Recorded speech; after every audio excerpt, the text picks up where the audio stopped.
Le Rav Levi Avtzon de l'Afrique du Sud raconte une belle petite histoire. Il raconte, Chaim revient de visite dans la ville de Minsk et partage avec ses amis Minsk, une ville folle. Qu'est-ce qu'il y a? Qu'est-ce que tu as vu à Minsk qui est tellement bizarre? Il dit, tu sais vous savez ce que j'ai rencontré? J'ai trouvé un socialiste, un religieux, un communiste, un sioniste, un bundiste, un gauchiste, un droitier, un humaniste laïque, un esprit fermé et un libre penseur. Tout ça dans la ville.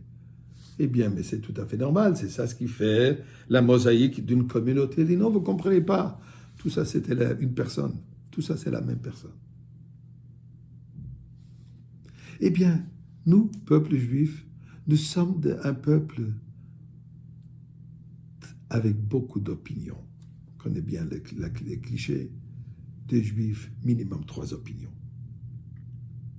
Mais est-ce qu'il y a quelque chose de mal là-dedans? Est-ce que c'est vraiment tellement négatif d'avoir différentes opinions? Pourtant, regardons dans la Torah. La Torah nous raconte qu'Avraham Avinu,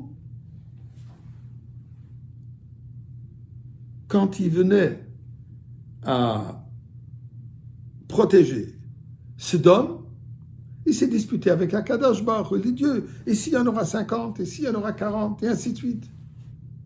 Moshe Rabbeinu a fait la même chose. Chaque fois qu'il fallait protéger Am Israël, il s'est entre guillemets disputé avec Akadosh Baruch Hu. Il faut pas, et qu'est-ce que celui-là dira, et qu'est-ce qui va s'avérer comme ça, et il faut que tu pardonnes, et ainsi de suite.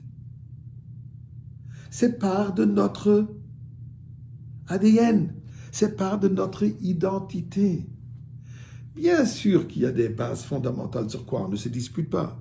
On est juif, on croit en Dieu, on croit à la Torah mitzvot, on sait qu'il faut accomplir les Torah mitzvot, on sait que Mashiach arrive, on sait qu'on le veut tous maintenant. Ça sont des bases fondamentales sur quoi on ne se dispute pas. Mais il y a des nuances, il y a différentes opinions.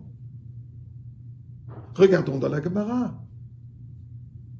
Rabbi Akiva donne une opinion, Rabbi Shmuel dit autre chose. Rav dit une chose, Shmuel dirait autre chose. Beth Hillel et Beth Shammai. Des différentes opinions, différentes approches dans l'étude. La Gemara Bavli, la Gemara Yerushalmi, l'Erit Sefarad, l'Erit Ashkenaz, le Beth Yosef, le Rama. C'est ça le judaïsme. Et dans le judaïsme d'ailleurs, différentes opinions sont encouragées. Puisque il y a les 12 tribus. Chaque tribu est différente un de l'autre.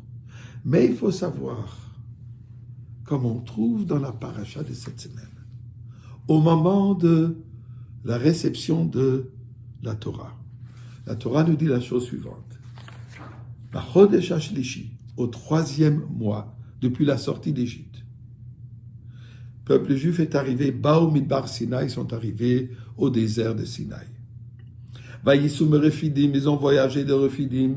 Vayavo Midbar Sinaï, ils sont arrivés dans le désert de Sinaï. Et le pasuk dit Vayachanu Bamidbar. Ils ont campé dans le Midbar. Ils ont au pluriel. Le même pasuk, le prochain mot dit Vayichan Sham Israël Neged Ahar. Et il a campé au singulier devant la montagne. Rashi remarque tout de suite la différence entre le pluriel et le singulier. Et Rashi dit effectivement, à ce moment, quand ils sont arrivés devant la montagne, le mont Sinaï, ils étaient tous unifiés comme une personne avec un corps, un cœur. Malheureusement, toutes les autres étapes étaient avec dispute. Le Midrash de nous dire, quand Dieu a vu que tout le peuple juif est unifié en un cœur, Dieu dit maintenant c'est le moment que je vais leur donner la Torah. Cette unification en cœur d'Am Israël a été la raison, le mérite pour recevoir alors la Torah. Mais il est dit que Belev Echad, avec un cœur, il n'est pas marqué une pensée. Il n'y a pas marqué Bedé Achida. ils avaient différentes opinions. Différentes opinions, c'est acceptable aussi longtemps que c'est basé sur les principes de la Torah, sur les valeurs de la Torah. Mais différentes opinions sont encouragées dans le judaïsme. Poser des questions et des réponses, c'est encouragé, mais il faut faire attention. Chas v'shalom. Ne jamais permettre que ces différentes opinions causent à une séparation de cœur, à différents cœurs. Ce que nous disons tous les jours dans la prière, Barachenu avinu kulanu ke'echad. Bénis-nous puisque nous sommes unifiés. Unifiés en quoi? En cœur. Et c'est ce mérite de l'unification de cœur. Dû à cela, nous allons mériter aujourd'hui même la Géoula Be'ezrat Hashem.